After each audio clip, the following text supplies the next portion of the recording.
السلام عليكم ورحمة الله تعالى وبركاته. كي دايرين؟ لاباس عليكم؟ بخير وعلى خير؟ كلشي مزيان؟ نتمنى تكونوا بخير على خير ان شاء الله.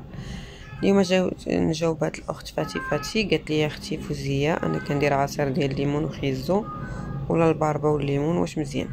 هو العصير ديال الليمون وخيزو راه زوين، كلشي عارفو بلي راه مزيان، لا هو لا الباربه، ولكن من الافضل بالنسبه لينا حنايا الناس اللي عندنا مشكل ديال تكيس المبيض او مقاومه الانسولين، او حتى الناس اللي عندهم مشكل ديال المصران، فمن الافضل اختي ما تديريش عصير، قطعي وديري بحال سالاد وكوليه، من الافضل باش تفادي اي مشكل يقدر يوقع لك.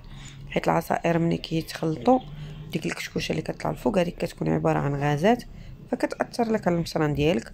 عاد زيد ان خيزو والباربه والليمون راهم اصلا حلوين، ومني كتعصريهم كتزيدي تخرجي ديك الحلاوه اللي فيهم اكثر، فكيزيدوا يطلعوا داك السكر ديالهم كيولي طالع اكثر. فمن الافضل حنا بغينا ناكلوهم هكاك باش تستافدوا من المكونات ديالهم ونستافدوا منهم ان شاء الله.